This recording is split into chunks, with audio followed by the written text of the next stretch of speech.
Nunca pensé que las palabras más crueles vendrían de la boca de mi propio hijo.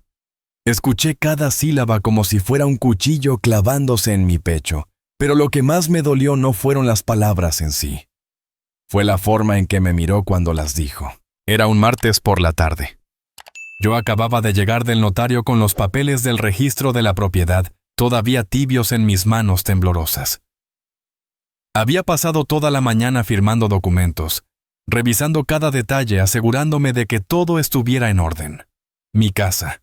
La casa que compré con el sudor de 30 años de trabajo como electricista. La casa donde mi esposa Elena respiró por última vez. La casa que pensé sería el refugio de mis últimos días. Roberto, mi hijo mayor, estaba sentado en el sofá del salón cuando entré. No me saludó, ni siquiera levantó la vista de su teléfono.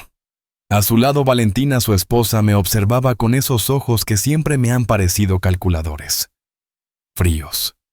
Incluso cuando sonríe. Dejé mis llaves en el aparador de la entrada como siempre hago.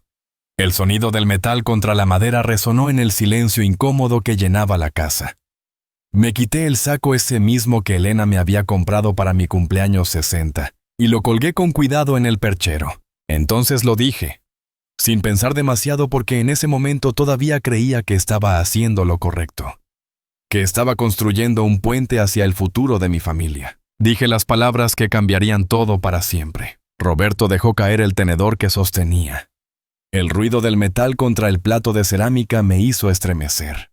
Se puso de pie lentamente y en su rostro vi algo que nunca había visto antes. No era sorpresa, no era alegría, era otra cosa, algo oscuro, algo que me heló la sangre. Se acercó a mí. Cada paso suyo resonaba como un tambor en mi pecho. Me miró directamente a los ojos y en ese momento supe que había cometido un error terrible. Abrió la boca y las palabras salieron como veneno. Palabras que me gustaría poder olvidar, pero que están grabadas en mi memoria como cicatrices. Palabras que me hicieron darme cuenta de que el hijo que yo creía conocer ya no existía. O tal vez nunca existió. Me quedé paralizado. Las piernas me temblaban, pero no podía moverme. Sentí como si el suelo bajo mis pies se estuviera abriendo, como si estuviera cayendo en un abismo sin fondo. Mi corazón latía tan fuerte que pensé que podría estallar. El aire se volvió pesado, denso, difícil de respirar. Valentina no dijo nada. Solo observaba la escena con una pequeña sonrisa en las comisuras de sus labios. Una sonrisa que me dijo todo lo que necesitaba saber. Ella había estado esperando este momento. Lo había planeado, pero lo que pasó después cambió todo. Porque yo también tenía un plan, y ellos no tenían idea. Antes de continuar, quiero pedirte algo. Si esta historia te está tocando el corazón, si sientes que podría ayudar a alguien, por favor compártesela.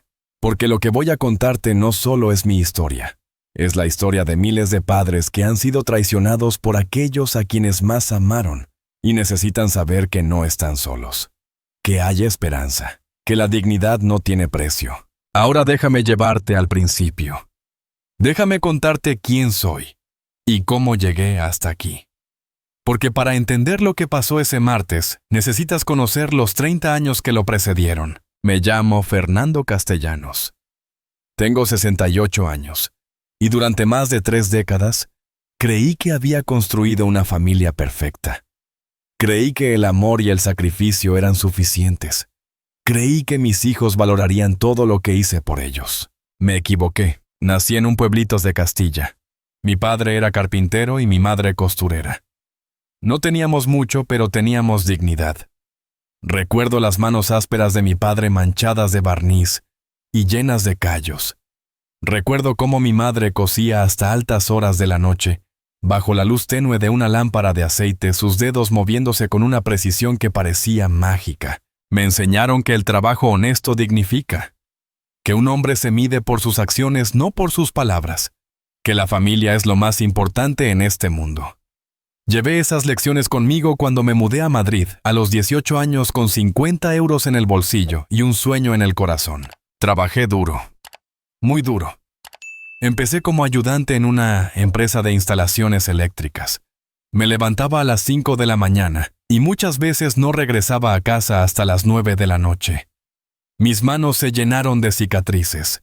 Las quemaduras eléctricas dejaron marcas que todavía puedo ver cuando miro mis dedos bajo la luz. Pero nunca me quejé, porque tenía un propósito. Conocí a Elena en una verbena del barrio. Ella trabajaba en una panadería y tenía la sonrisa más hermosa que he visto en mi vida. Sus ojos cafés brillaban con una luz especial cuando reía. Me enamoré de ella en ese mismo instante, entre el olor a churros fritos y el sonido de la música que llenaba la plaza. Nos casamos 2 años después en una ceremonia sencilla. Ella llevaba el vestido de novia de su madre arreglado con sus propias manos. Yo estrené un traje que me había costado 3 meses de sueldo. Éramos jóvenes, estábamos enamorados, y el mundo entero parecía estar a nuestros pies. Roberto nació 9 meses después. Recuerdo sostenerlo en mis brazos por primera vez en el hospital. Era tan pequeño, tan frágil. Sus manitas se aferraban a mi dedo índice con una fuerza sorprendente. Juré en ese momento que le daría todo, que nunca le faltaría nada, que sería el padre que yo siempre quise tener. Luego llegó Mónica 3 años más tarde, una niña de rizos dorados y risa contagiosa. Elena decía que era mi reflejo en femenino. Tenía mi nariz, mi forma de fruncir el ceño cuando estaba concentrada mi amor por los atardeceres. Durante años trabajé incansablemente. Ahorré cada euro que pude. Elena administraba el dinero con una habilidad increíble.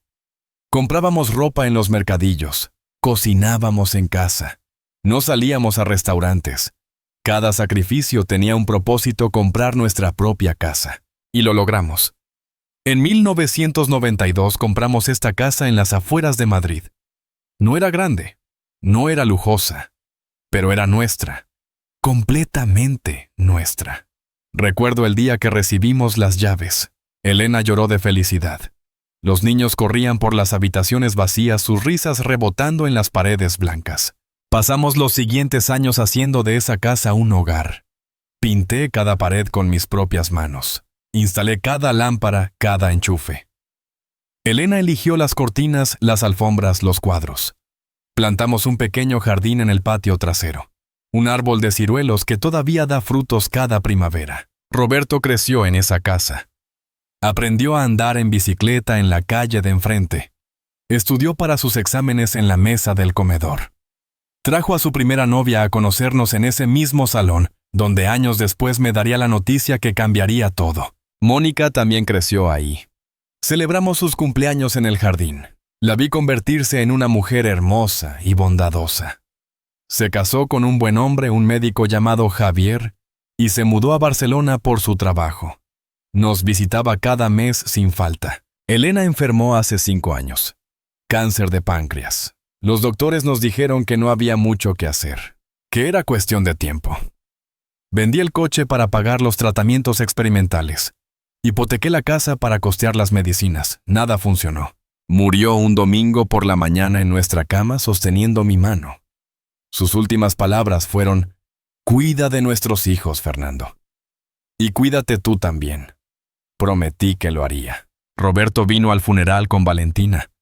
Se habían casado 6 meses antes. Yo apenas la conocía. Elena nunca llegó a conocerla bien.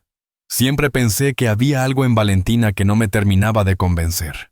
La forma en que miraba nuestra casa, la forma en que hacía preguntas sobre mis finanzas, la forma en que sonreía cuando hablábamos de herencias y testamentos. Pero era la esposa de mi hijo, y yo quería creer en ella. Quería creer que Roberto había elegido bien. Quería creer que formaría parte de nuestra familia con el mismo amor y respeto que nosotros le ofrecíamos. Durante los siguientes años, viví solo en esa casa llena de recuerdos. Cada habitación me hablaba de Elena. Su perfume todavía parecía flotar en el aire. Sus libros seguían en el estante junto a la ventana. Su taza de café favorita permanecía en el armario de la cocina esperando. Roberto y Valentina me visitaban con frecuencia. Demasiada frecuencia pensándolo ahora. Siempre hacían las mismas preguntas. Sobre mi salud, sobre mis finanzas, sobre mis planes para el futuro, sobre qué haría con la casa cuando ya no pudiera vivir solo. Yo les respondía con paciencia.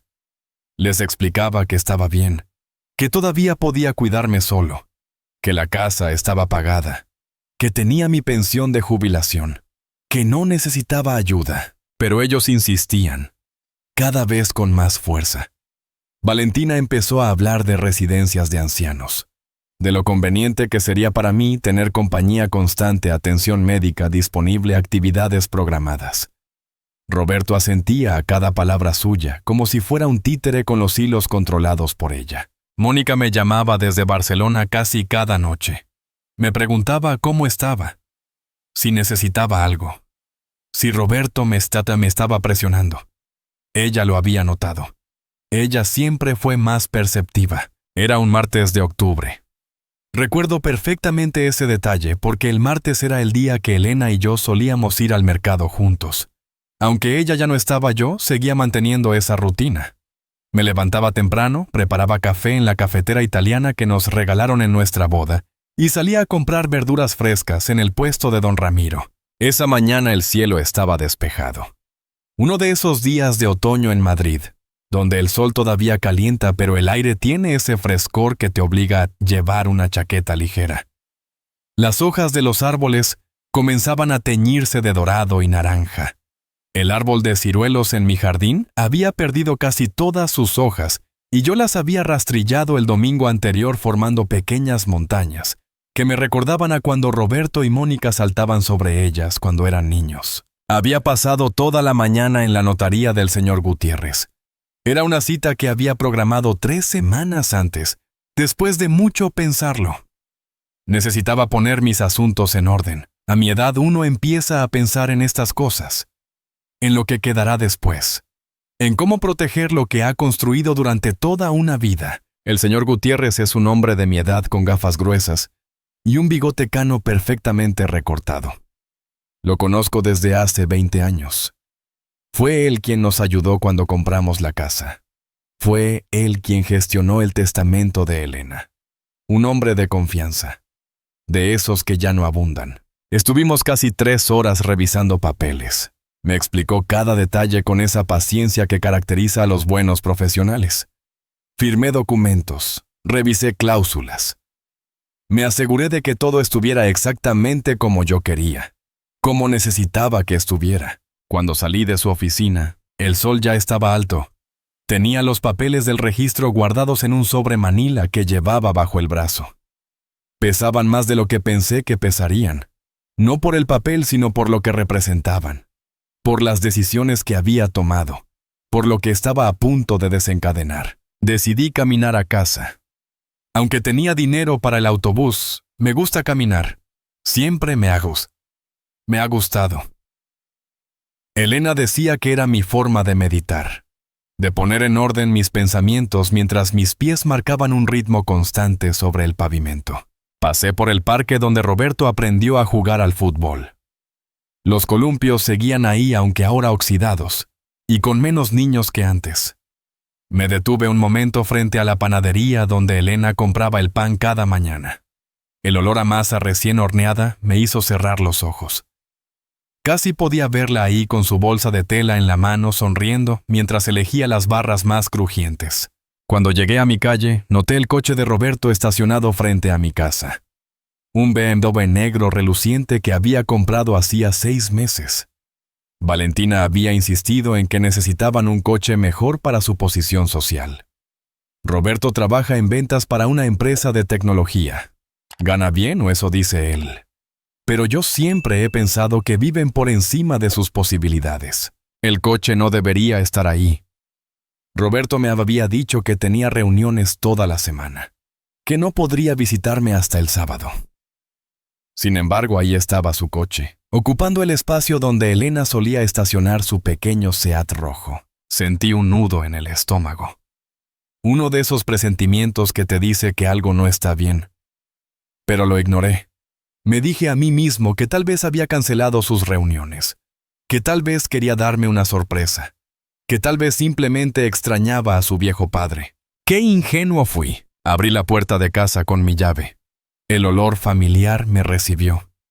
Ese olor a madera vieja, a café de la mañana, a los libros de Elena que nunca he podido guardar. Pero había algo más, un perfume que no pertenecía. El perfume de Valentina. Dulce, casi empalagoso. Llenaba el recibidor como una advertencia que no supe leer. Dejé las llaves en el aparador. El mismo aparador de cerezo que compré en un anticuario cuando Roberto cumplió 10 años. Elena lo había pulido y barnizado con sus propias manos. Cada marca, cada pequeña imperfección en la madera cuenta una historia. La esquina donde Mónica chocó su bicicleta. La mancha de tinta donde Roberto hacía sus deberes. Colgué mi chaqueta en el perchero. El gesto automático de décadas. Mis dedos rozaron el saco que Elena me regaló. Todavía puedo recordar su sonrisa cuando me lo entregó. Para que te veas elegante en tu cumpleaños, me había dicho. Fue entonces cuando los vi. Roberto estaba sentado en el sofá del salón. El mismo sofá donde me senté a consolarlo cuando suspendió su primer examen. El mismo sofá donde le conté que su madre estaba enferma. El mismo sofá donde se sentó el día de su boda nervioso, ajustándose la corbata una y otra vez. Pero ese día no había nerviosismo en él. Había algo diferente.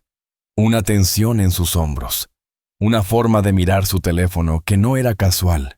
Sus dedos se movían rápido sobre la pantalla. Escribiendo. Borrando. Escribiendo de nuevo. No me saludó cuando entré. Ni siquiera levantó la vista. Valentina estaba a su lado. Llevaba un vestido negro ajustado y tacones altos. Demasiado elegante para una visita casual a su suegro.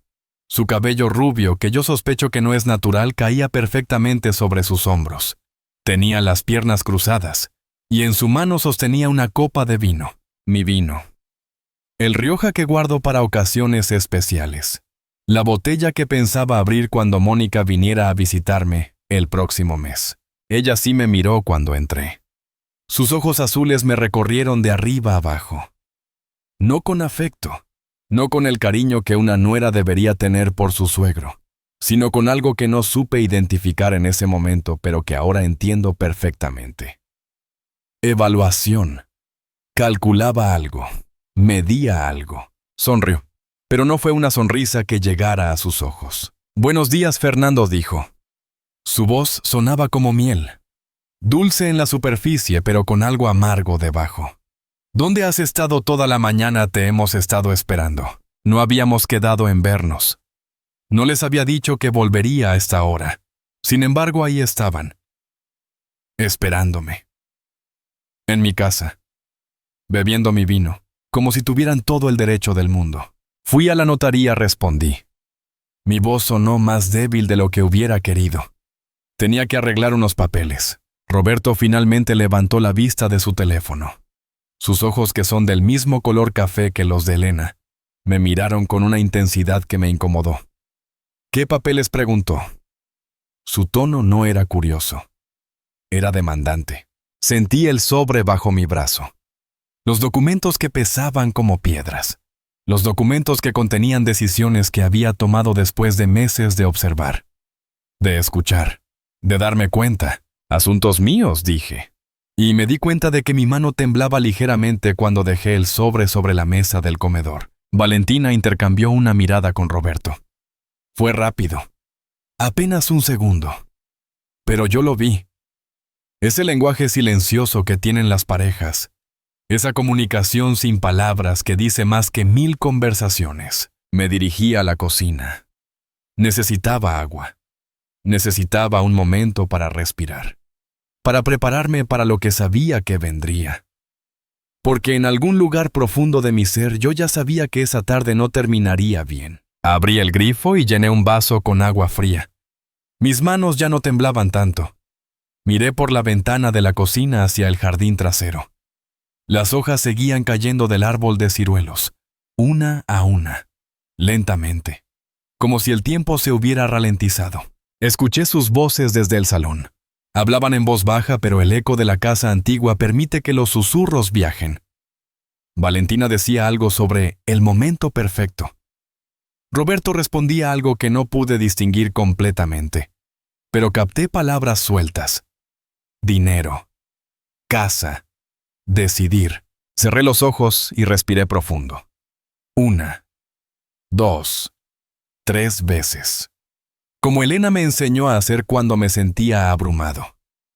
El aire entra, el miedo sale, solía decirme. Volví al salón con mi vaso de agua. Me senté en mi sillón favorito, el sillón de cuero gastado que compré de segunda mano hace 30 años. Elena siempre quiso que lo cambiara por uno nuevo. Pero yo me negué. Este sillón se ha moldeado a mi cuerpo con los años. Conoce mis dolores. Conoce mis alegrías. Es como un viejo amigo. Roberto guardó su teléfono. Valentina dejó su copa de vino sobre la mesa de centro, sin posavasos. La marca húmeda quedó sobre la madera que yo había pulido con tanto cuidado. Pero no dije nada. Todavía no. Papá, comenzó Roberto. Su voz tenía un tono que no reconocí. Más serio, más adulto. Pero no en el buen sentido. Tenemos que hablar. Valentina asintió. Sus labios pintados de rojo formaron una línea recta.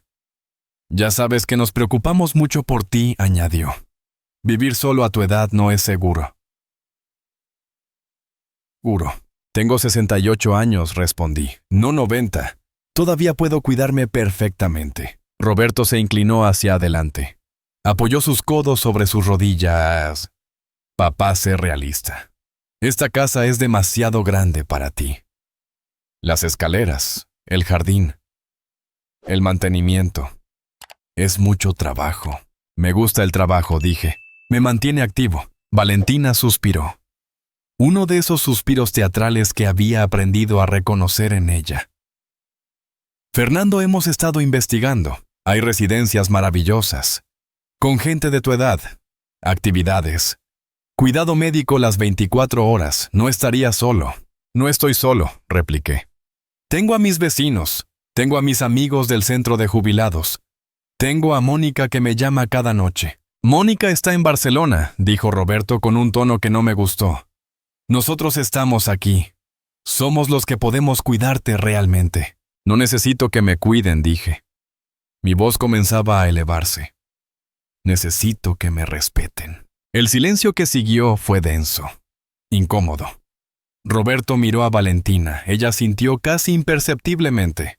Y entonces Roberto dijo algo que me heló. Papá, hemos encontrado el lugar perfecto para ti. Una residencia en las afueras, preciosa, con jardines. Ya hemos hecho las gestiones. Gestiones, repetí. Sin consultarme, es por tu bien, insistió Valentina. ¿Y sobre esta casa? Bueno, alguien tiene que ocuparse de ella. Sería una pena dejarla vacía. Mi corazón comenzó a latir más rápido. ¿Qué estás diciendo exactamente? Roberto respiró profundo.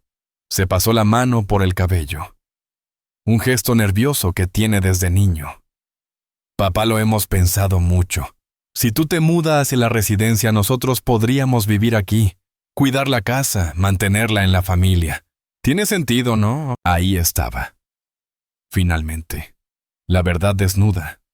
El plan que habían estado cocinando durante meses, quizás años. Esta es mi casa, dije lentamente. La compré yo. Está a mi nombre. Y mientras yo viva es aquí donde voy a estar. Valentina dejó escapar una risa pequeña. Casi un bufido. Fernando, sé razonable. No puedes ser egoísta con esto. Piensa en Roberto, en su familia, en su futuro. Yo soy su familia, dije. Y mi futuro está aquí, en mi casa. Roberto se puso de pie. Sus mejillas estaban rojas. Papá, no seas terco. Estamos tratando de ayudarte. Ayudarme, repetí. O ayudarse a ustedes mismos. ¿Cómo te atreves?, saltó Valentina. Después de todo lo que hemos hecho por ti, las visitas, las llamadas, preocupándonos constantemente, preocupándose por mi casa, más bien, dije, por lo que pueden obtener de mí. Roberto se acercó a mí. Sus ojos brillaban con algo que no había visto antes. Ira, frustración, resentimiento acumulado. Carraspeó. Miró a Valentina una vez más. Y luego, con una voz que no parecía la suya, dijo las palabras que lo cambiarían todo. Papá, esa casa es para mí. 5 palabras. Solo 5 palabras. Pero cada una cayó sobre mí como un martillo. Sentí cómo el aire se escapaba de mis pulmones, cómo mi visión se nublaba en los bordes, cómo el mundo que conocía se desmoronaba a mi alrededor. Me quedé mirándolo, buscando en su rostro algún rastro del niño que solía abrazar cuando tenía pesadillas, del adolescente que lloraba en mis brazos cuando su primera novia lo dejó, del joven que me pidió consejo antes de proponerle matrimonio a Valentina. Pero ese Roberto ya no estaba ahí, o quizás nunca estuvo realmente. ¿Qué dijiste?, pregunté. Mi voz salió como un susurro ronco, como si las cuerdas vocales se me hubieran olvidado cómo funcionar. Roberto no apartó la mirada. Al contrario, me sostuvo la mirada con una dureza que me hizo estremecer. Esta casa es para mí, repitió. Más fuerte esta vez, con más convicción. Tú ya viviste tu vida aquí. Es mi turno ahora. Las palabras no tenían sentido. Mi cerebro se negaba a procesarlas. Es mi casa, logré articular. La pagué yo. Con mi trabajo. Con mi sudor. Valentina se puso de pie. Sus tacones resonaron sobre el suelo de madera. Fernando, no te hagas la víctima. Roberto es tu hijo. Tu único hijo varón. Esta casa debería ser suya por derecho. Es lo natural. Lo natural, repetí. Natural es echarme de mi propia casa. No te estamos echando, dijo Roberto. Solo estamos siendo prácticos. Tú necesitas cuidados. Nosotros necesitamos un lugar más grande. Es una solución perfecta para todos, excepto para mí, dije. Sentí como la rabia comenzaba a hervir en mi pecho, mezclándose con el dolor, con la incredulidad, con una traición tan profunda que me costaba respirar. Valentina se acercó a la mesa donde había dejado el sobre Manila. Sus dedos con uñas perfectamente cuidadas pintadas de rojo sangre rozaron el papel. ¿Qué hay aquí?, preguntó. Son los papeles de la casa. No te atrevas, dije. Intenté levantarme del sillón, pero mis piernas no respondieron inmediatamente. El cuerpo traicionándome justo cuando más necesitaba parecer fuerte. Ella tomó el sobre. Lo abrió antes de que pudiera detenerla. Sus ojos recorrieron los documentos rápidamente. Sabía leer. Sabía exactamente qué buscar. Y cuando lo encontró, su rostro cambió. La máscara de dulzura se resquebrajó por completo. ¿Qué es esto, Siseo? Su voz ya no era miel, era veneno puro. Has cambiado el registro. Roberto se acercó rápidamente, le arrebató los papeles de las manos. Leyó. Una vez. 2 veces. Su rostro pasó del blanco al rojo en cuestión de segundos. Papá, ¿qué mierda has hecho? Nunca lo había escuchado hablarme así. Ni siquiera en sus peores años de adolescencia. Ni siquiera cuando discutíamos sobre sus malas notas o sus amistades cuestionables. Pero ahora, a sus 35 años, me hablaba como si yo fuera el enemigo. Protegerme, respondí. Encontré la fuerza para ponerme de pie. Proteger lo que es mío.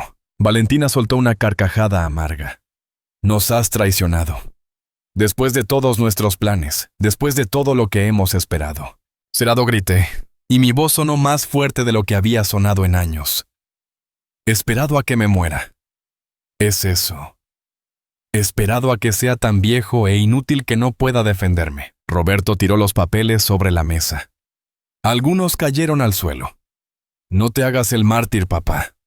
Tú sabes perfectamente que esta casa es demasiado para ti. Sabes que tarde o temprano tendrás que dejarla. Cuando yo decida, dije.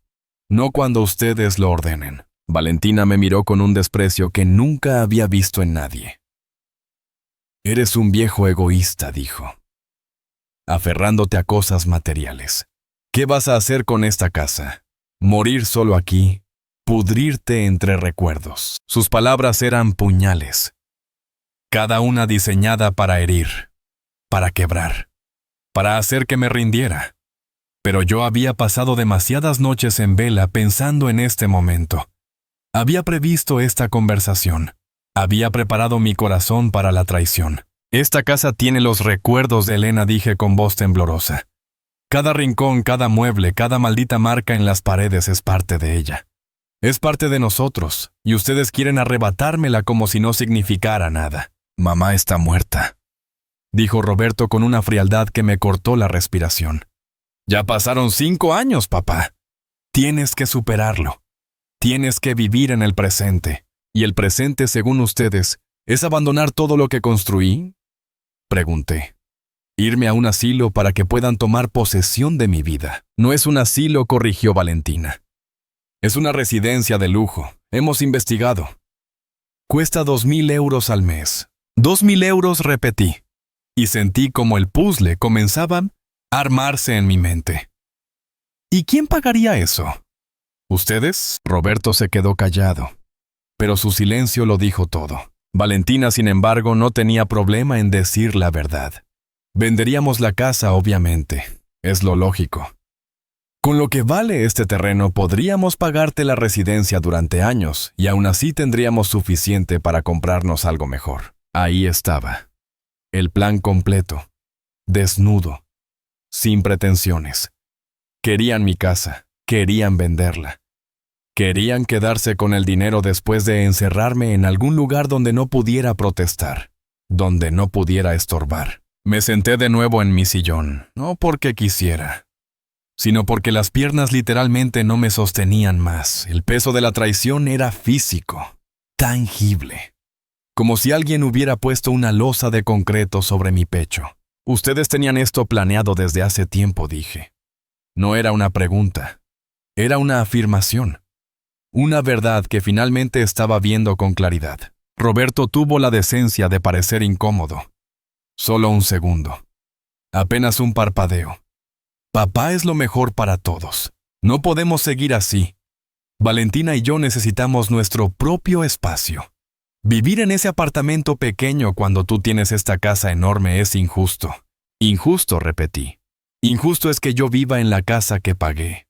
Injusto es que ustedes tengan que trabajar por lo suyo como yo lo hice. Valentina dejó escapar un sonido de exasperación. Ya no estaba fingiendo amabilidad. La máscara había caído completamente. Tú tuviste tu oportunidad. Viviste aquí 40 años. Es hora de que dejes espacio para la siguiente generación. Dejar espacio, murmuré. Como si yo fuera un estorbo. Como si mi existencia fuera un inconveniente. Roberto se agachó frente a mí. Intentó tomar mis manos, pero yo las aparté. Papá, sé razonable. Mira a tu alrededor. Esta casa se está cayendo a pedazos. Las tuberías son viejas. El techo tiene goteras. La instalación eléctrica es de hace 30 años. Es peligroso. Yo soy electricista, le recordé. He mantenido esta casa perfectamente. No me vengas con excusas técnicas. Se puso de pie bruscamente. Estás siendo terco. Siempre has sido terco. Mamá solía quejarse de eso. No metas a tu madre en esto, dije. Mi voz tembló. Elena nunca habría permitido que me trataras así. Ella te habría dado una bofetada por hablarle así a tu padre. Bueno, mamá, no está aquí, gritó Roberto. Y en sus ojos vi algo que me destrozó más que sus palabras. Vi resentimiento. Resentimiento acumulado. ¿Cuánto tiempo llevaba sintiéndose así? ¿Cuántos años había estado guardando esta rabia? Valentina puso su mano en el hombro de Roberto. Un gesto posesivo. Tranquilo, amor. No vale la pena alterarse. Ya sabíamos que esto podía pasar. Ya sabían, pregunté. ¿Qué más sabían? ¿Qué otros planes tienen para mí? Roberto respiró profundo. Se pasó ambas manos por el rostro. Papá, escucha. Todavía podemos arreglar esto. Dame esos papeles del registro.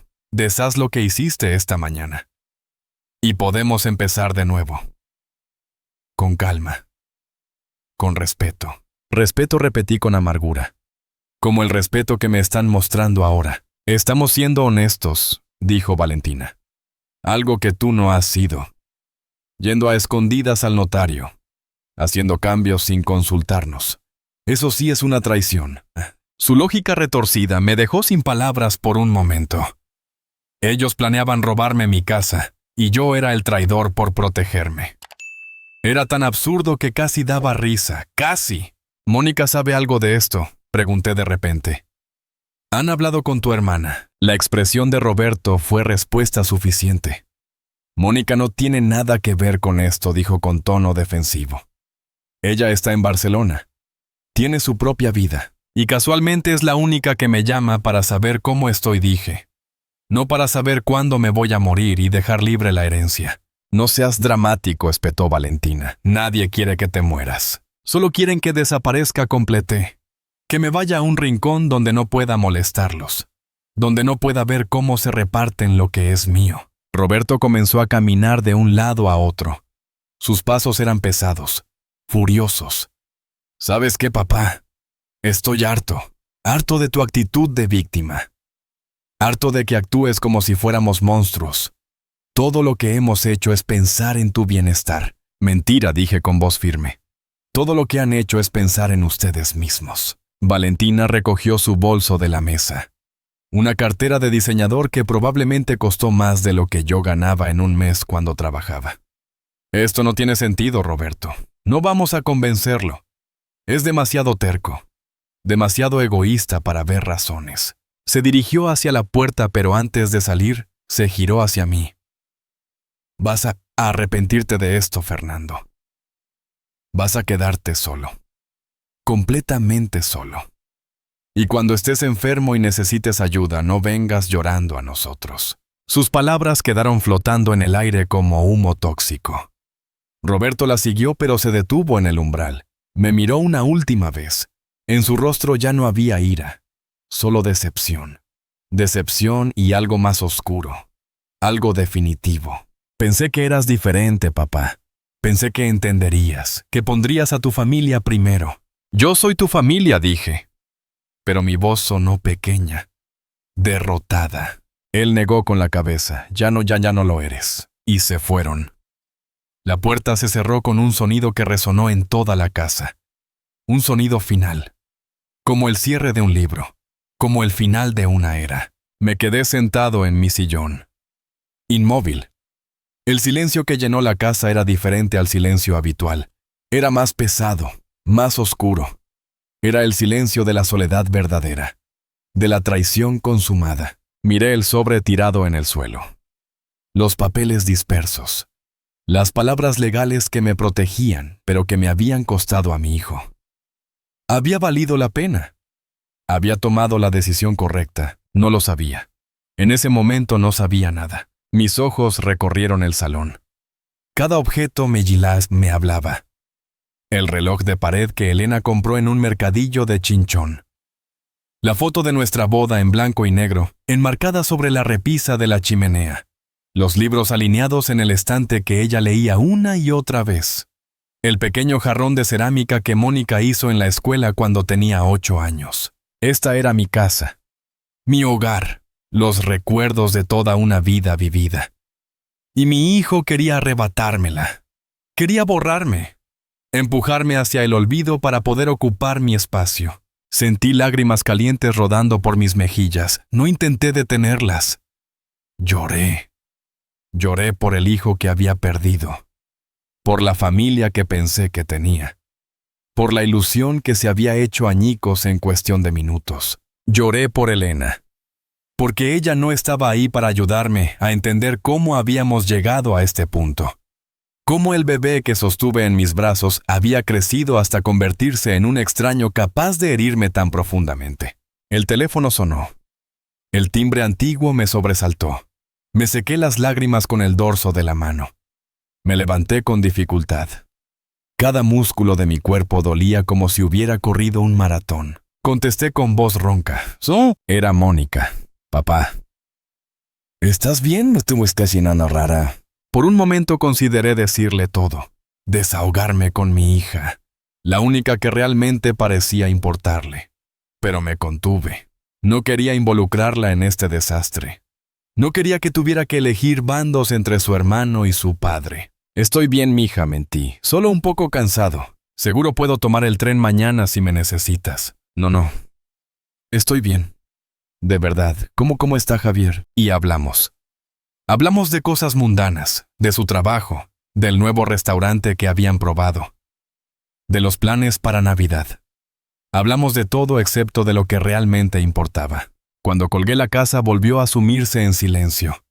Un silencio que ahora tendría que aprender a habitar. Un silencio que sería mi compañía durante las noches que vendrían. Me senté de nuevo en mi sillón, recogí los papeles del suelo. Los ordené cuidadosamente. Los guardé en el sobre.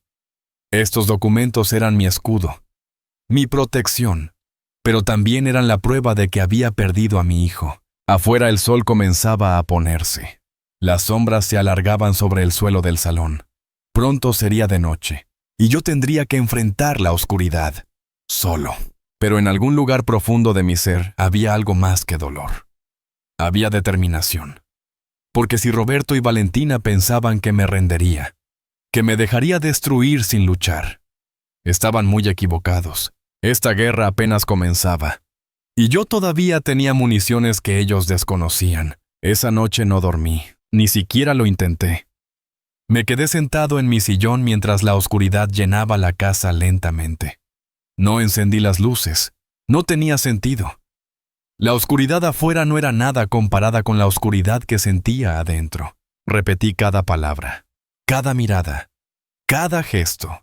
Papá, esa casa es para mí. Las palabras giraban en mi cabeza como un disco rayado. Una y otra vez, sin parar. Sin piedad. 5 palabras que habían destruido 35 años de paternidad. 5 palabras que me habían arrancado el corazón del pecho. ¿En qué momento perdí a mi hijo? Me hice esa pregunta 1000 veces esa noche.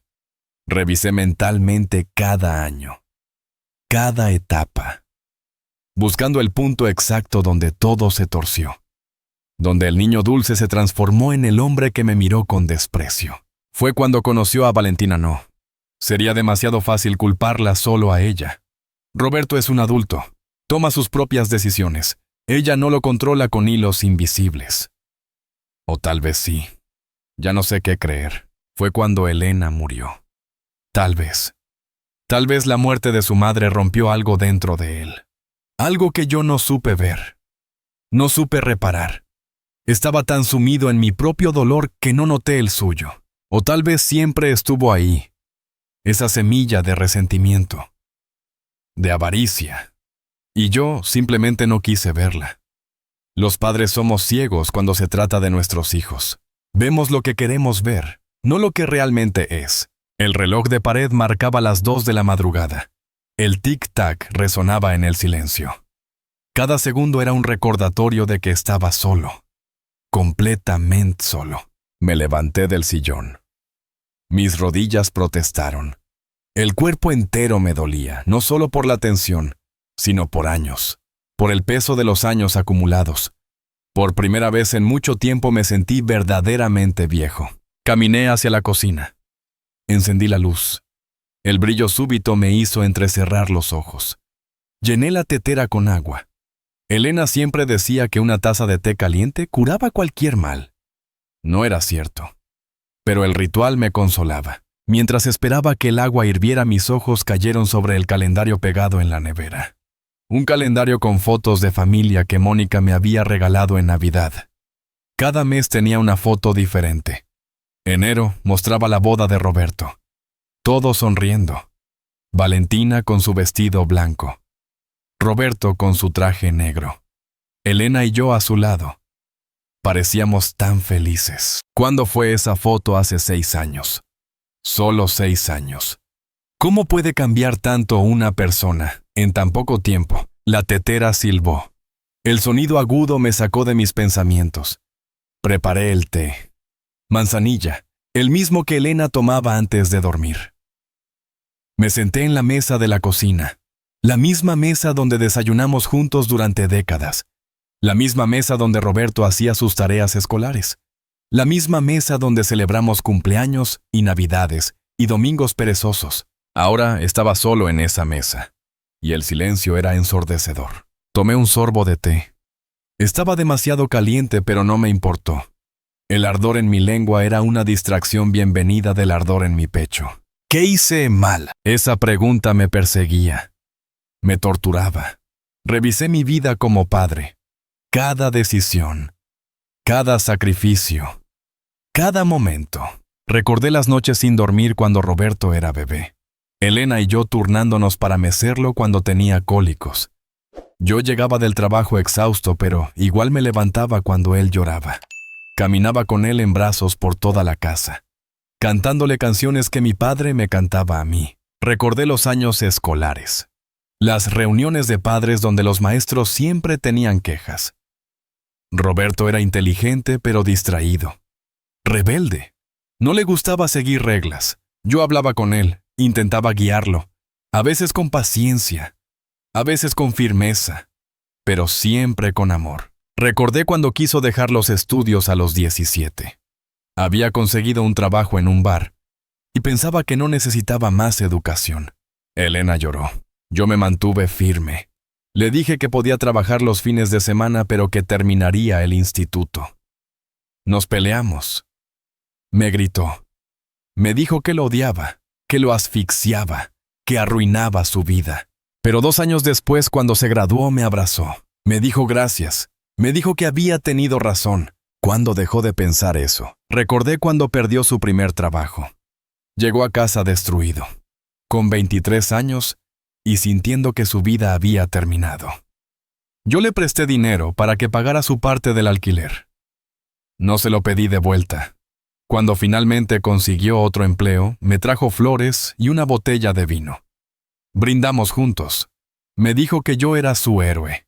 ¿Dónde quedó ese Roberto? Recordé cuando Elena enfermó. Roberto vino al hospital cada día durante las primeras semanas. Luego las visitas se espaciaron. Una vez por semana. Una vez cada 2 semanas. Siempre tenía excusas. Trabajo. Compromisos. Valentina no se sentía bien. Mónica, en cambio, venía desde Barcelona cada fin de semana. Dejaba su trabajo. Dejaba a Javier. Venía y se sentaba junto a su madre durante horas. Le leía, le hablaba, le sostenía la mano. Ya entonces debía haberlo visto. Las señales estaban ahí. Pero yo las ignoré. Justifiqué a Roberto. Está ocupado, me decía. Tiene su propia vida. Los hombres no saben expresar sus emociones como las mujeres. Mentiras. Mentiras que me contaba para no enfrentar la verdad. La verdad era que Roberto ya había empezado a alejarse, a construir un muro entre nosotros. Y yo, ciego e ingenuo, no lo vi. El té se enfrió en mi taza. No lo terminé. Me levanté y lo tiré por el fregadero. Vi cómo el líquido oscuro desaparecía por el desagüe.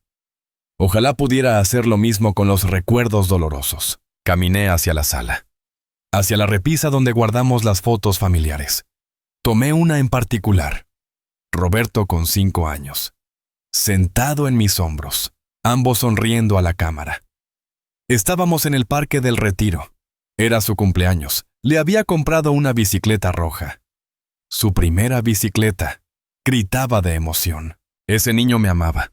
Ese niño me admiraba. Ese niño pensaba que yo era invencible. ¿Qué le pasó a ese niño? Dejé la foto de vuelta en su lugar. Mis dedos temblaban, no de frío, sino de algo más profundo, de una tristeza tan absoluta que parecía física. Me senté en el sofá, el mismo sofá donde Roberto había estado horas antes. Todavía podía oler su colonia. Cara, probablemente comprada por Valentina. Todo en él ahora parecía elegido por ella. Cerré los ojos. Y la vi. Vi a Elena. Tan claramente como si estuviera sentada a mi lado. ¿Qué hago, amor?, le pregunté al aire. ¿Qué hago con nuestro hijo? Por supuesto, ella no respondió. Los muertos no hablan. Pero en mi mente podía imaginar qué diría. Elena siempre fue más sabia que yo. Más perceptiva. Más práctica. Protégete, me habría dicho. Protege lo que es tuyo. No dejes que nadie, ni siquiera tu hijo, te quite tu dignidad. Abrí los ojos. Las lágrimas corrían libremente ahora. No intenté detenerlas. Lloré. Lloré como no había llorado desde el funeral de Elena. Lloré por el hijo que había perdido, por la familia que se había roto, por los años que nunca volvería. Lloré por mí mismo, por el viejo tonto que todavía quería creer que el amor lo conquistaba todo, que la sangre era más fuerte que el dinero. que los hijos honraban a sus padres. Las horas pasaron. El cielo comenzó a aclararse por la ventana. Los primeros rayos del amanecer pintaron las paredes de naranja y rosa. Un nuevo día. Otro día más de esta vida que de repente parecía muy larga y muy solitaria. Me arrastré hacia el baño. Me miré en el espejo. Un hombre viejo me devolvió la mirada. Ojos rojos e hinchados. Arrugas profundas marcadas por el dolor. Cabello blanco despeinado. Cuando me había puesto tan viejo, me lavé la cara con agua fría. El shock del agua me despejó un poco. Me cepillé los dientes mecánicamente. Me peiné. Gestos automáticos de una rutina que había repetido miles de veces. Pero ese día todo era diferente. Ese día yo era diferente. Volví a la sala. Recogí los papeles que todavía estaban dispersos. Los leí de nuevo. Cada palabra. Cada cláusula legal. El notario había hecho bien su trabajo. Todo estaba en orden. Todo estaba protegido. Y entonces, mientras sostenía esos papeles, algo cambió dentro de mí. El dolor comenzó a transformarse, a mutar, a convertirse en algo más duro, más frío, más determinado. Roberto pensaba que yo era débil, que me rendiría, que firmaría lo que él quisiera con tal de mantener la paz, con tal de no perder a mi hijo. Pero ya había perdido a mi hijo, eso estaba claro. El Roberto que yo conocía ya no existía. En su lugar había un extraño movido por la codicia, manipulado por una mujer sin escrúpulos, o tal vez no manipulado, tal vez simplemente mostrando su verdadera naturaleza. Elena me había enseñado muchas cosas. Pero la más importante fue esta: la dignidad no se negocia, no se vende, no se regala. Ni siquiera a los hijos. Me dirigí a mi escritorio. Saqué papel y pluma y comencé a escribir. No una carta, sino una lista. Una lista de todo lo que necesitaba hacer, de todos los pasos que debía tomar. Porque si Roberto quería guerra, tendría guerra. Pero sería una guerra que yo pelearía en mis términos, con mis armas, y esta vez yo no sería la víctima. Escribí el nombre del señor Gutiérrez, mi notario. Necesitaba hablar con él de nuevo, asegurarme de que cada punto estaba cubierto, cada posible resquicio legal cerrado. Escribí el nombre de don Miguel, mi abogado de confianza, un compañero de los viejos tiempos. Había manejado algunos asuntos menores para mí a lo largo de los años. Ahora lo necesitaba para algo más serio. Escribí el nombre de Mónica. Mi hija necesitaba saber lo que estaba pasando. No ahora, no todavía, pero pronto. Porque ella era la única familia que realmente me quedaba. Escribí fechas, citas, acciones, un plan de batalla, paso por paso, metódico, preciso, como solía hacer cuando planificaba instalaciones eléctricas complejas. Cada cable en su lugar. Cada conexión verificada. Sin dejar nada al azar. El sol ya estaba alto cuando terminé. Miré mi lista. Sentí algo que no había sentido en horas. Propósito. Control. Poder. Me serví un café. Fuerte. Negro. Sin azúcar. Necesitaba la amargura. Me la merecía. La saboreé. Tomé el teléfono, marqué el número del señor Gutiérrez. Respondió al tercer timbre. Fernando, buenos días, ¿todo bien? No, respondí con voz firme. Pero va a estarlo. Necesito verlo hoy. ¿Tiene un hueco? Hubo una pausa. Él escuchó algo en mi voz. Algo que le dijo que esto era importante. Puedo recibirlo a las 11. ¿Le parece bien? Perfecto, ahí estaré. Colgué. Miré el reloj. Eran las 7:30 de la mañana. Tenía 3 horas y media. Tiempo suficiente para ducharme, cambiarme, prepararme mentalmente para lo que vendría. Me puse de pie. Mis piernas todavía dolían. Mi espalda protestaba. Pero había algo diferente. Una energía nueva. No era felicidad. Ni siquiera esperanza. Era algo más básico. Más primitivo. Era supervivencia. Roberto había cometido un error. Un error grave. Había mostrado sus cartas demasiado pronto. Había revelado sus intenciones antes de tiempo. Me había dado la oportunidad de defenderme, y yo no desperdiciaría esa oportunidad. Mientras el agua caliente de la ducha caía sobre mí, tomé una decisión. Una decisión que cambiaría todo. Una decisión que no tenía vuelta atrás. Si Roberto quería mi casa, tendría que pasar sobre mi cadáver. Literalmente. Porque mientras yo respirara, mientras mi corazón latiera, esta casa sería mía. Solo mía. Y cuando finalmente muriera, cuando llegara mi hora, no sería Roberto quien la heredara. No después de lo que hizo. No después de cómo me trató.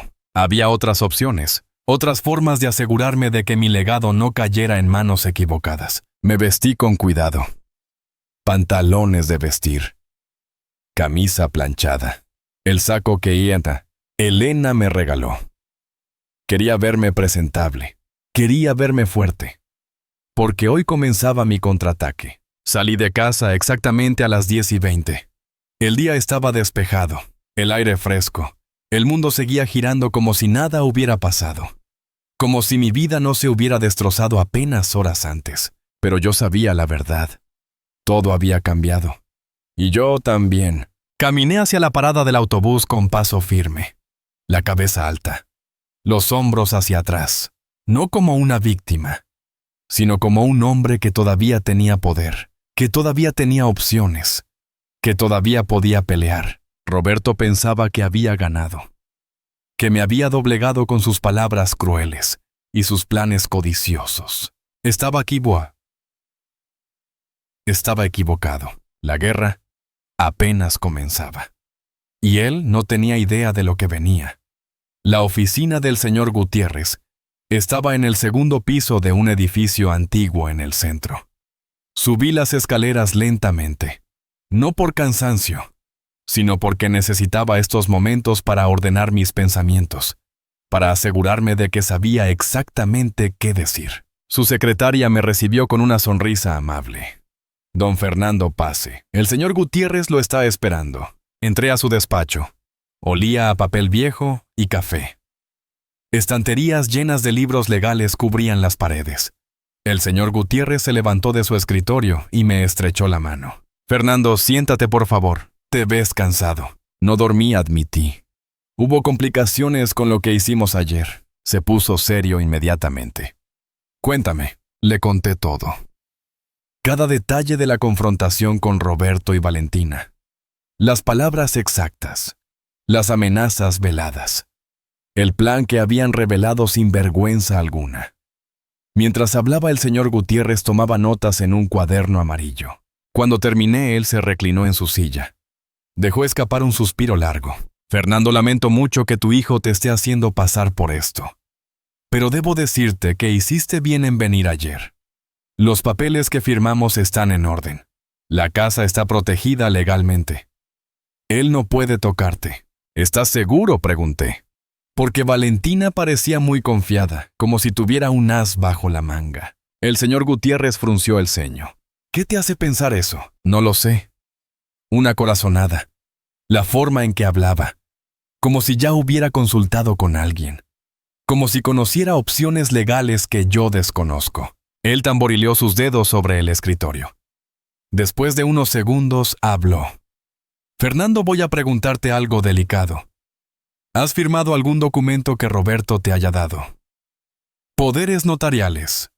Autorizaciones bancarias. Cualquier cosa, negué con la cabeza. No. Siempre he sido cuidadoso con eso. Elena me enseñó a nunca firmar nada sin leerlo 3 veces. Bien. Eso es muy importante. Porque he visto casos donde los hijos engañan a padres mayores para que firmen documentos que les dan control sobre propiedades o cuentas bancarias. Un escalofrío me recorrió la espina dorsal. ¿Crees que ese era su plan? Es posible. Pero si no has firmado nada, no tienen poder legal sobre ti ni sobre tus bienes. Ahora bien, hay algo más que deberías considerar. ¿Qué cosa? Un testamento claro, específico, que deje en blanco y negro tu voluntad, para que no haya lugar a disputas cuando llegue el momento. Ya tengo un testamento, dije. Lo hicimos Elena y yo hace años. ¿Y qué dice ese testamento? Que todo se divide equitativamente entre Roberto y Mónica. El señor Gutiérrez asintió lentamente. Ese testamento se hizo antes de todo esto. Antes de que supieras las verdaderas intenciones de tu hijo. Tienes derecho a cambiarlo, Fernando. De hecho, te recomendaría que lo hicieras. Sus palabras flotaron en el aire. Cambiar el testamento. Desheredar a Roberto. Era un paso enorme. Definitivo. No habría vuelta atrás. Necesito pensarlo, dije. Por supuesto. Pero piénsalo seriamente. Y rápido. Porque si algo te pasara mañana, ese viejo testamento es el que se ejecutaría. Y Roberto se llevaría la mitad de todo. Asentí. Tenía razón. No podía dejar esto al azar. Hay algo más, continuó el señor Gutiérrez. Algo que debes saber. Ayer después de que te fuiste recibí una llamada extraña. ¿De quién? No dieron nombre. Pero preguntaron específicamente por ti. Por los trámites que habías hecho. Obviamente no di ninguna información. El secreto profesional es sagrado. Pero me pareció sospechoso el timing. ¿Crees que fue Roberto o Valentina? Probablemente. Lo cual me dice que están más desesperados de lo que aparentan. Están buscando formas de revertir lo que hiciste. Me froté la cara con ambas manos. Esto era más complicado de lo que pensaba. Fernando, escúchame bien. Tú tienes el control. Tú tienes el poder. Pero debes mantener la guardia alta. No dejes que te manipulen emocionalmente. No firmes nada. No hagas promesas. Y documenta todo. ¿Documentar? Sí. Si Roberto o Valentina te amenazan, grábalo. Si te envían mensajes, guárdalos. Si hay testigos de sus comportamientos, anótalo. En caso de que esto escale legalmente, necesitarás pruebas. Salí de la oficina del señor Gutiérrez con la cabeza dándome vueltas. Tenía un plan más claro ahora, pero también tenía más preguntas, más dudas, más miedo. Caminé sin rumbo por un rato. Necesitaba aire. Necesitaba espacio para pensar. Terminé en un pequeño café cerca de la Plaza Mayor. Pedí un cortado y me senté junto a la ventana. Saqué mi teléfono. Tenía 3 llamadas perdidas, todas de Roberto, y 2 mensajes de texto. El primero decía, «Papá, necesitamos hablar. Las cosas se salieron de control ayer. Podemos arreglar esto como adultos». El segundo era más directo. «No hagas algo de lo que te vayas a arrepentir. Piensa en la familia». La familia. ¿Qué palabra más manipulada? ¿Qué concepto más distorsionado? Él destruyó la familia. No yo. No respondí los mensajes. En cambio llamé a don Miguel, mi viejo amigo abogado. Necesitaba una segunda opinión. Otra perspectiva. Respondió al primer timbre. «Fernando, hermano, ¿cuánto tiempo sin hablar? Miguel, necesito verte. Es urgente. ¿Estás bien? Te oyes mal. Ven al Café Botín. Te invito a comer. Y te cuento todo». Llegó 40 minutos después. Don Miguel era un hombre corpulento con barba gris y ojos astutos. Nos conocíamos desde que yo le instalé la electricidad en su primer bufete hace 30 años. Habíamos mantenido una amistad sólida desde entonces. Le conté todo. Cada detalle. Él escuchó sin interrumpir. Solo asentía ocasionalmente. Tomaba sorbos de su cerveza. Y cuando terminé silbó bajito. «Vaya, Fernando. Tu hijo se pasó de la raya. Dime algo que no sepa. Mira, legalmente estás protegido». Gutiérrez hizo bien su trabajo. Pero hay algo que me preocupa. ¿Qué? La esposa. Valentina. Ese tipo de personas no se rinden fácilmente. Si ella es tan calculadora como dices, ya debe estar buscando otros ángulos. ¿Qué ángulos? Podría intentar declararte incapacitado mentalmente. Es una táctica común, convencer a un juez de que no estás en plenas facultades para tomar decisiones. Y así anular los cambios que hiciste. Eso es ridículo. Estoy perfectamente bien. Tú y yo lo sabemos. Pero un psiquiatra pagado por ellos podría decir lo contrario.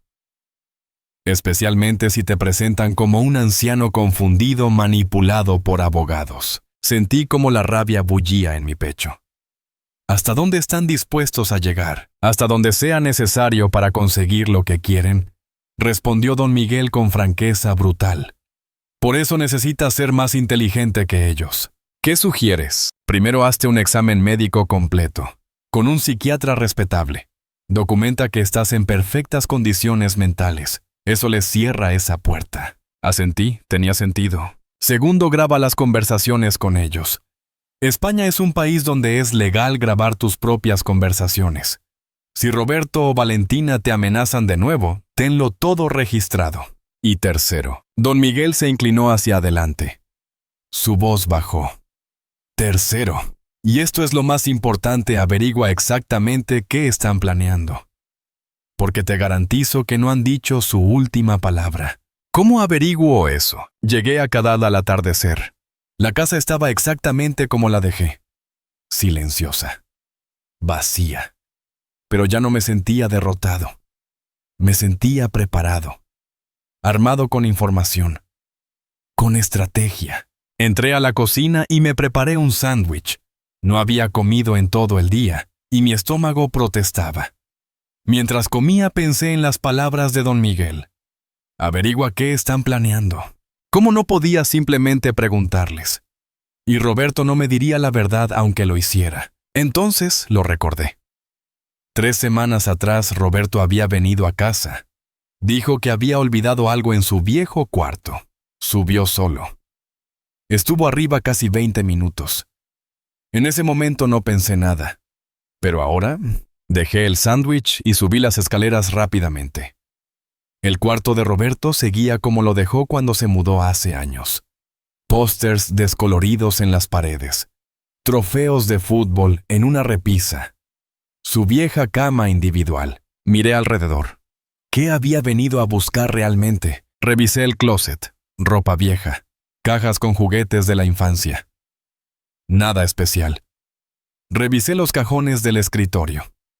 Cuadernos viejos. Bolígrafos secos. Un Walkman antiguo que probablemente ya no funcionaba. Estaba por darme por vencido cuando noté algo. El último cajón no cerraba completamente, como si algo lo bloqueara desde adentro. Lo saqué completamente. Y ahí pegado con cinta adhesiva en la parte de atrás había un sobre. Mi corazón se aceleró. Lo despegué cuidadosamente. Dentro había papeles. Los saqué con manos temblorosas. Eran documentos de una inmobiliaria. Evaluaciones de la casa. Mi casa. Con precios estimados. Fechas. Y algo más. Un contrato preliminar de venta. Sin firmar. Pero con todos los detalles.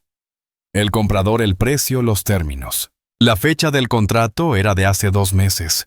2 meses antes de la confrontación. Esto no fue una decisión repentina. Esto fue planeado. Calculado. Preparado con anticipación. Seguí leyendo. Había correos electrónicos impresos. Entre Roberto y la inmobiliaria. Y entre Roberto y alguien más. Un desarrollador de propiedades. Querían comprar no solo mi casa, sino todo el terreno. Y las casas vecinas. Para construir un edificio de apartamentos. El precio que ofrecían era considerable. Mucho más de lo que la casa valía individualmente. Y en los correos, Roberto hablaba de su comisión por facilitar la venta. Ahí estaba. La verdad completa. No solo querían mi casa para vivir en ella, querían venderla. Hacer una fortuna, y yo era el único obstáculo. Sentí náuseas. Me senté en la vieja cama de Roberto. Las piernas no me sostenían.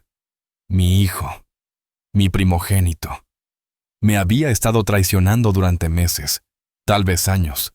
Fotografié cada documento con mi teléfono, cada correo, cada número, cada fecha.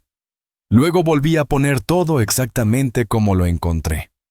Pegué el sobre de vuelta. Cerré el cajón. Bajé las escaleras como en trance. Mi mente trabajaba a 1000 por hora.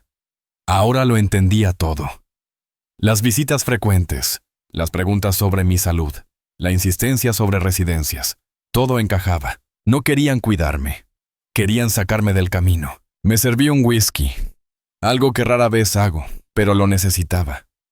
El líquido ámbar quemó mi garganta. Me hizo toser. Pero también me despejó. Tomé mi teléfono. Era hora de hacer la llamada que había estado postergando. Marqué el número de Mónica. Papá, ¿estás bien? Es tarde. Mija, necesito que vengas a Madrid. Este fin de semana. Es importante. ¿Qué pasó? Me estás asustando. Tu hermano y yo tuvimos un problema.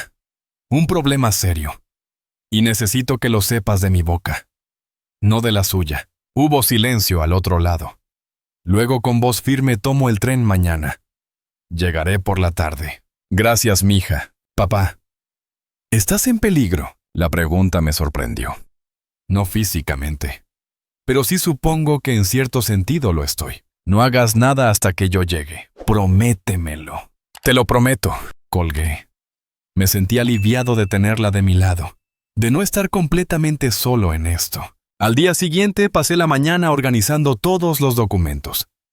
Los originales del registro, las fotos de los papeles que encontré en el cuarto de Roberto, los mensajes de texto amenazantes, todo en carpetas ordenadas. Mónica llegó a las 4 de la tarde. La abracé en la puerta.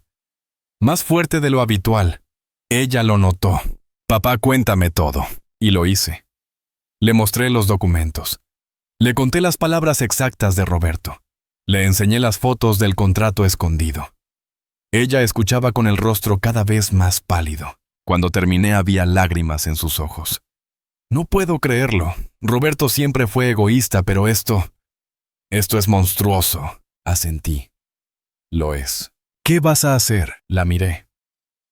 Mi hija, la única en quien podía confiar. Voy a confrontarlo. Pero esta vez con pruebas. Va a tener que mirarme a la cara sabiendo que sé toda la verdad. ¿Quieres que yo esté presente? Sí.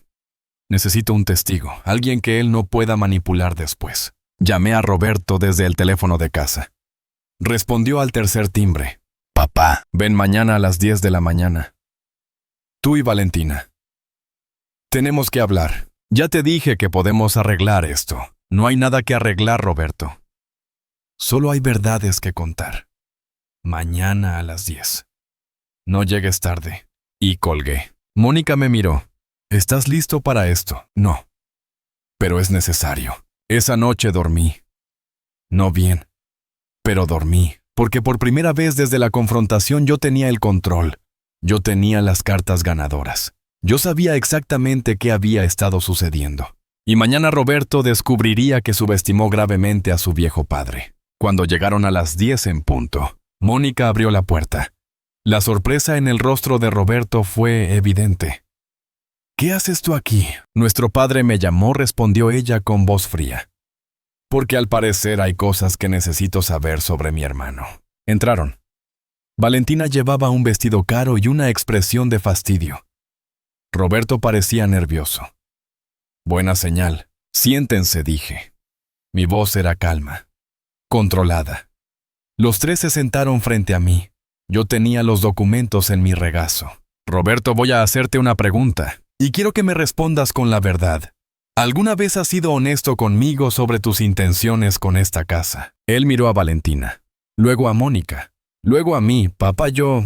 Es una pregunta simple, interrumpí. ¿Sí o no? Silencio. Entonces les mostré los documentos, uno por uno, el contrato preliminar, los correos, los precios, las comisiones, todo. El rostro de Roberto pasó de confundido a horrorizado en segundos. ¿Dónde conseguiste eso? Importa, lo tengo, y ahora todos sabemos la verdad. No querías esta casa para vivir en ella. Querías venderla, hacer dinero, y para eso necesitabas sacarme del camino. Mónica miraba a su hermano con asco. Roberto, ¿cómo pudiste? Él intentó defenderse. Tú no entiendes, nosotros necesitamos ese dinero. Tenemos deudas. El apartamento, el coche, todo es caro. Entonces trabaja más, dijo Mónica. No robes a tu propio padre. No es robar, gritó Valentina. Es reclamar lo que nos corresponde. Los miré a ambos. Y en ese momento supe que había tomado la decisión correcta. Esta es mi casa.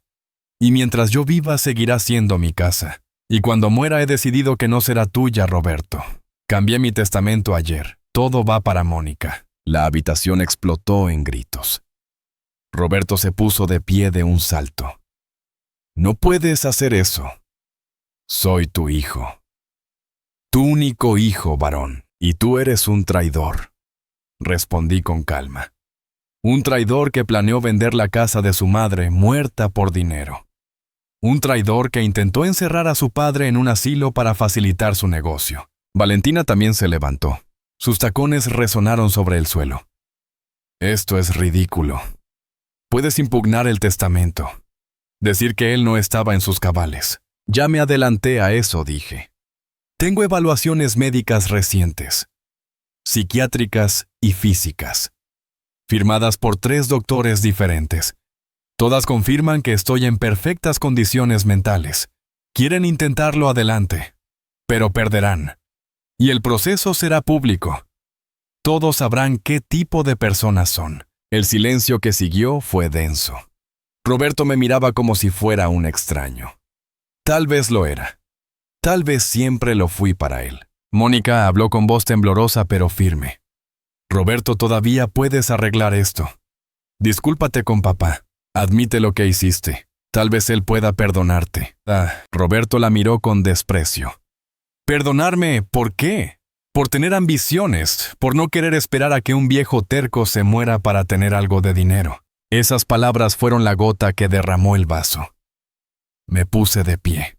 Mi voz salió más fuerte de lo que había sonado en días. Fuera, fuera de mi casa. Ahora. Papá, no seas dramático, intentó Roberto. Fuera, grité.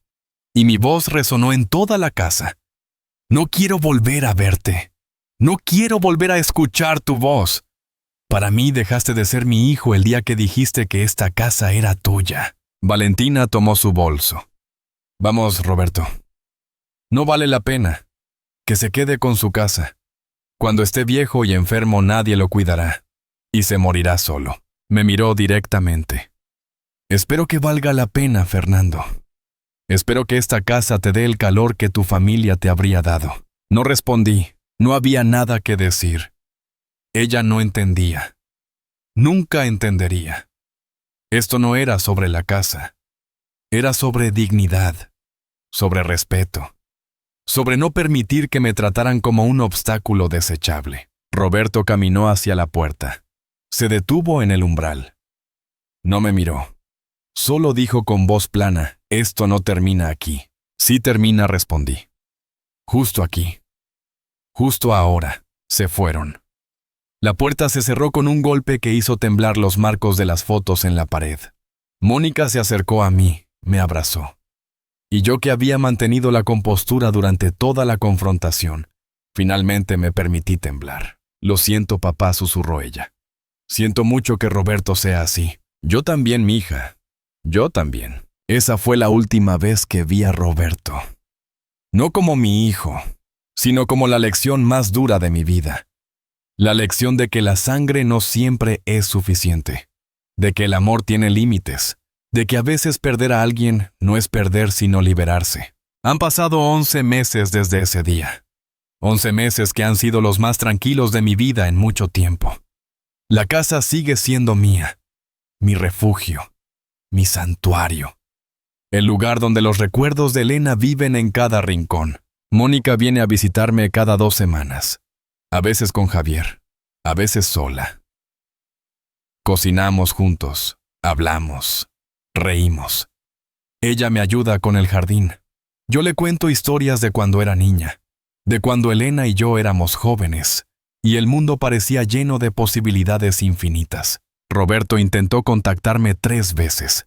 La primera fue 2 semanas después de la confrontación. Un mensaje de texto. Frío. Calculador. Ofreciendo reconciliarnos si yo reconsideraba mi decisión sobre el testamento. No respondí. La segunda vez fue en Navidad. Apareció en mi puerta con un regalo envuelto. Mónica estaba conmigo. Ella abrió la puerta. Le dijo que no era bienvenido. Él dejó el regalo en el porche y se fue. Nunca abrí esa caja. La doné a una organización benéfica sin mirar su contenido. La tercera vez fue hace 3 meses. Me llamó llorando, diciendo que lo sentía, que había cometido errores, que Valentina lo había manipulado, que quería volver a ser mi hijo. Escuché en silencio. Y cuando terminó su monólogo ensayado le dije, Roberto, te perdono, porque guardar rencor me envenenaría a mí, no a ti. Pero perdonar no significa olvidar. Y no significa que las cosas vuelvan a ser como antes. Hiciste tu elección. Ahora vive con ella. Colgué. No ha vuelto a llamar. Me duele. Sí. Cada día. Hay momentos en que veo a un padre con su hijo en el parque y el corazón se me aprieta. Hay noches en que miro las fotos viejas de Roberto cuando era niño y me pregunto dónde se perdió ese amor puro. Pero el dolor ya no me paraliza. Ya no me define, porque aprendí algo fundamental: no puedo controlar las decisiones de otros, ni siquiera las de mis hijos. Solo puedo controlar las mías. Y yo elegí la dignidad. El árbol de ciruelos en mi jardín dio frutos este verano, los mejores en años. Mónica y yo hicimos mermelada juntos, como Elena solía hacer. El proceso fue largo, requirió paciencia, pero el resultado fue dulce, perfecto. Y mientras removíamos la mezcla hirviente, me di cuenta de algo: la vida continúa, incluso después del dolor, incluso después de la traición. Encontré una nueva rutina. Los martes voy al centro de jubilados del barrio. Juego dominó con don Ramiro y don José. Hombres de mi edad que también tienen sus historias, sus cicatrices, sus pérdidas. Nos entendemos sin necesidad de muchas palabras. Los jueves voy a un taller de lectura en la biblioteca municipal. Leemos clásicos. Discutimos. Debatimos. Me recuerda a las conversaciones que tenía con Elena cuando éramos jóvenes, y todo libro era una aventura nueva. Los sábados Mónica viene, y esos son mis días favoritos. Cocinamos la paella que Elena hacía. Cuidamos el jardín juntos, hablamos de todo y de nada. Y por unas horas, la casa se llena de vida y risa de nuevo. Recientemente tomé una decisión importante. Con la ayuda de don Miguel, establecí una fundación. Una fundación que ayuda a personas mayores a protegerse legalmente de abusos familiares. Les ofrecemos asesoría legal gratuita, talleres sobre derechos, apoyo emocional. La llamé Fundación Elena, en honor a mi esposa, porque ella me enseñó que el amor verdadero no exige, no manipula, no traiciona, simplemente existe, puro y generoso. Cada mes ayudamos a 5 o 6 personas, ancianos que están pasando por lo mismo que yo pasé, hijos codiciosos, nietos manipuladores, familiares que ven a sus mayores como cuentas bancarias con piernas. Les contamos nuestras historias, les mostramos que no están solos, les damos herramientas para protegerse. Y lo más importante, les devolvemos su dignidad. Hace 2 semanas, ayudamos a una señora de 74 años. Su hija quería vender su apartamento sin su consentimiento, utilizando documentos falsificados. La señora llegó a nuestra oficina llorando, sintiéndose impotente, avergonzada. 3 días después salió de ahí con la cabeza en alto, con documentos legales que protegían su propiedad, con un plan de acción y con la certeza de que había hecho lo correcto. Me abrazó al despedirse. Gracias, me dijo. Me devolvió mi poder. Esas palabras se quedaron conmigo. Porque eso es exactamente lo que hice hace 11 meses. Recuperé mi poder. El poder de decidir sobre mi propia vida. El poder de decir no. El poder de establecer límites incluso con aquellos que amo. Si estás escuchando esta historia y te encuentras en una situación similar, quiero decirte algo. Algo que aprendí en el camino más doloroso de mi vida. Primero, protege lo tuyo con un abogado de confianza. No esperes a que sea demasiado tarde. No asumas que tu familia siempre actuará con tus mejores intereses en mente. El dinero cambia a las personas. La codicia nubla el juicio. Protégete ahora. Segundo, haz un testamento claro, específico, sin ambigüedades. y actualízalo cuando las circunstancias cambien. No permitas que después de tu muerte haya peleas y disputas. Deja todo por escrito, negro sobre blanco. Tercero, el amor se mide en respeto, no en herencia. Un hijo que solo te valora por lo que puedes dejarle, no es un hijo que te ama realmente. Es un extraño con tu sangre. Y mereces mejor. Todos merecemos mejor. Cuarto, nunca es tarde para poner límites. No importa tu edad. No importa cuán débil te sientas. Mientras respires tienes derecho a ser tratado con dignidad, a ser escuchado, a ser respetado. No permitas que nadie, absolutamente nadie, te quite eso. Y quinto, perdonar no significa permitir. Puedes perdonar a alguien por hacerte daño. Pero eso no significa que debas permitir que te sigan lastimando. Perdonar es para tu paz interior. Pero mantener límites es para tu seguridad. La dignidad no tiene edad, no tiene precio. No se negocia. Y ciertamente no se sacrifica por mantener la paz con personas que no la valoran. Mi casa sigue en pie. Las paredes siguen sosteniendo los recuerdos de Elena. El árbol de ciruelos sigue dando frutos cada verano. Y yo sigo aquí. Más fuerte de lo que pensé que podría ser. Más libre de lo que he sido en años. Extraño a Roberto, extraño al Roberto que creí que era. Al niño que jugaba en este jardín. Al adolescente que me pedía consejos. Pero ese Roberto quizás nunca existió. O si existió, hace mucho que desapareció. El Roberto real, el que apareció ese martes de octubre, no es alguien que quiera en mi vida. Y está bien decir eso. Está bien establecer ese límite. Está bien elegirme a mí mismo. Elena estaría orgullosa. De eso estoy seguro.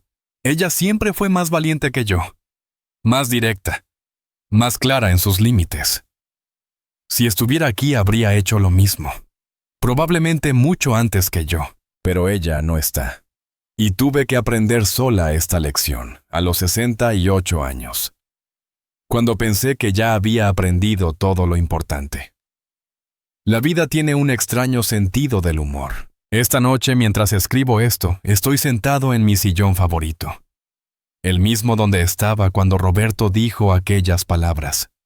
Pero ahora el sillón no se siente como un trono de dolor. Se siente como un trono de supervivencia. De victoria silenciosa. La casa está en silencio. Pero es un silencio pacífico, no vacío. Porque está lleno de recuerdos buenos. De Elena riendo en la cocina.